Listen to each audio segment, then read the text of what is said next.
주제는 바로 세대 갈등인데요. 이게 전 세계적인 현상이긴 한데 특히 왜 대한민국에서 유독 더 심각하게 나타나는 건지 그 부분을 좀 깊게 파고들어 보려고 해요. 아, 네, 맞습니다. 시작부터 좀 놀라운 수치를 보게 되죠. 그 입소스라고 글로벌 여론조사 기관 있잖아요. 2021년에 조사를 했는데 한국에서 세대 갈등이 심각하다 이렇게 느끼는 분들이 무려 80%에 달했어요. 80%요? 와, 네. 이게 조사 대상이 28개국이었는데 그냥 압도적인 1위고요. 2위가 인도인데 61% 정도니까 격차가 꽤 크죠. 엄청난 차이네요, 정말. 그렇죠. 반면에 이제 핀란드 같은 북유럽 국가들은 한 25%?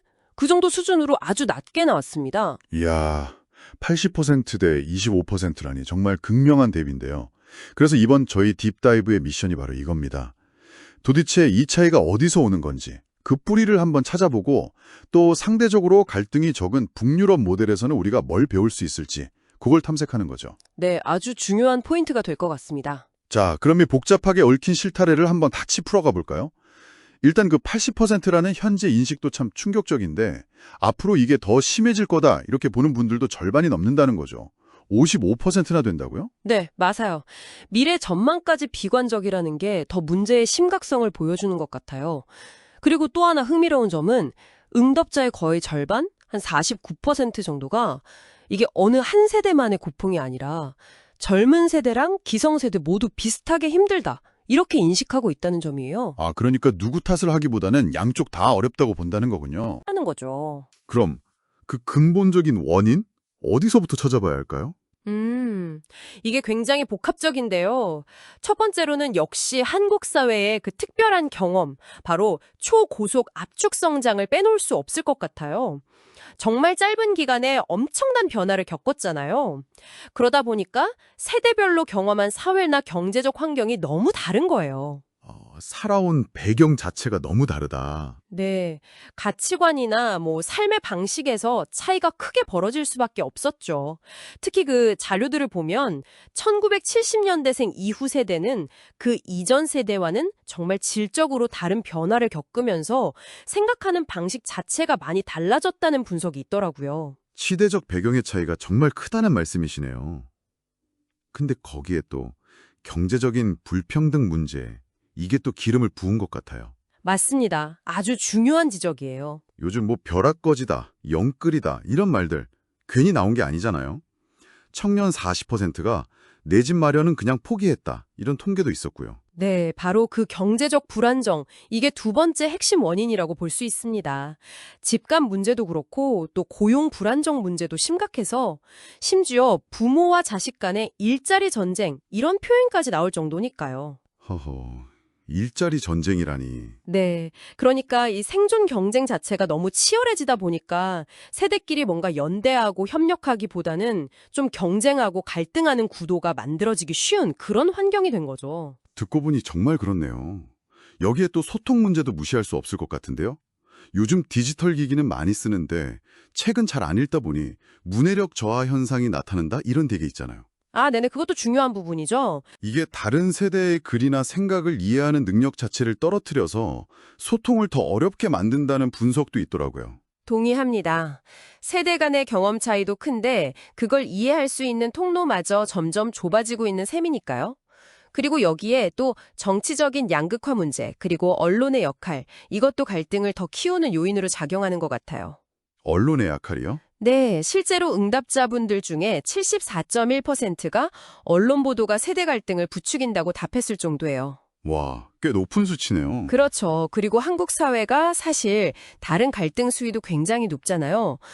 빈곤 갈등 91%, 정치 성향 갈등 91%, 젠더 갈등 80% 이런 것들이요. 이런 다른 갈등들이랑 세대 갈등이 막 얽히면서 서로를 더 증폭시키는 경향도 뚜렷하게 나타납니다. 아, 정말 복합적이네요. 문제가 한두 가지가 아니군요. 자, 그럼 이렇게 한국 상황이 좀 심각하다면 정반대로 갈등 지수가 아주 낮은 북유럽 국가들은 도대체 뭐가 다른 걸까요? 아까 말씀하신 핀란드나 덴마크, 노르웨이 같은 나라들은 계속 낮게 나온다고 하셨잖아요. 네, 가장 큰 차이점은 아마도 높은 사회적 신뢰와 그리고 탄탄한 보편적 복지 시스템에서 찾을 수 있을 것 같아요. 사회적 신뢰와 복지형. 네, 그러니까 사람들이 정부나 다른 사회 구성원들을 비교적 믿는 편이고요. 또 교육, 의료, 연금 같은 아주 기본적인 삶의 영역에서 국가가 꽤 든든한 안전망 역할을 해준다는 거죠. 아하. 이런 환경에서는 자원을 둘러싼 경쟁을 뭐랄까 내가 이겨야 네가 지는 그런 제로섬 게임으로 보기보다는 우리 함께 파이를 키울 수 있다. 이런 긍정적인 협력 관계로 인식할 가능성이 좀 높아지는 것 같아요. 확실히 그런 기반이 있으면 갈등이 줄어들 수 있겠네요. 그리고 단순히 현재의 복지만 챙기는 게 아니라 미래 세대까지 생각하는 정책들도 좀 인상 깊었어요. 아, 노르웨이 국부펀드 말씀이시죠? 네, 맞아요. 그 GPFG라고 하는 거. 미래 세대를 위해서 석유 수익을 따로 관리하는 기금이잖아요. 무슨 3% 룰인가 하는 엄격한 원칙도 있다고 하고요. 네, 그렇죠. 현재 세대가 미래 세대의 몫까지 함부로 땡겨 쓰지 못하도록 제도적으로 딱 막아놓은 거죠. 그런 게 참 대단한 것 같아요. 네, 그런 제도적인 장치도 중요하고 또 일상생활 속에서 자연스럽게 세대 간의 교류나 연대를 만들어가는 노력들도 주목할 만합니다. 예를 들면 덴마크 같은 곳에서 확산되고 있는 코하우진이라는 게 있는데요. 고하우징이요?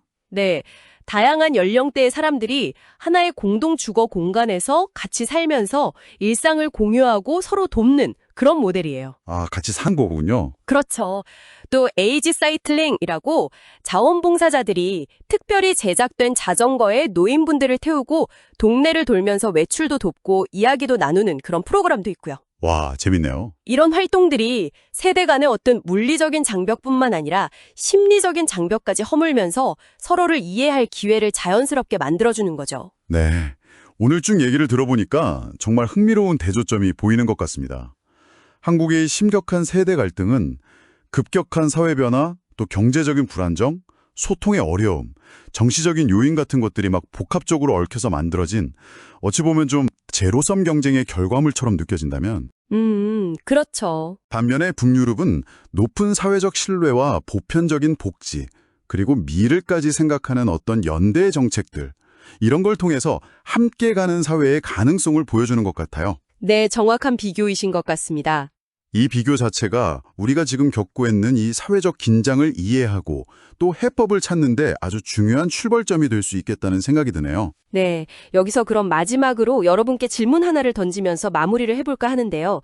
오늘 좀 살펴봤듯이 대한민국의 세대 갈등이라는 게 단순히 나이 차이에서 오는 문제만은 아니잖아요. 경제적인 불평등, 정치적인 양극화, 또 젠더 갈등 같은 다른 아주 심각한 사회 문제들이랑 정말 깊숙하게 얽혀 있거든요. 그렇다면 과연 이 세대 갈등이라는 매듭을 다른 사회적인 균열들과 딱 분리해서 풀 수가 있을까요? 아니면 이 모든 문제들을 좀 함께 다루는 그런 통합적인 접근 방식이 반드시 필요한 걸까요? 한 번쯤 깊이 생각해 볼 만한 문제가 아닌가 싶습니다.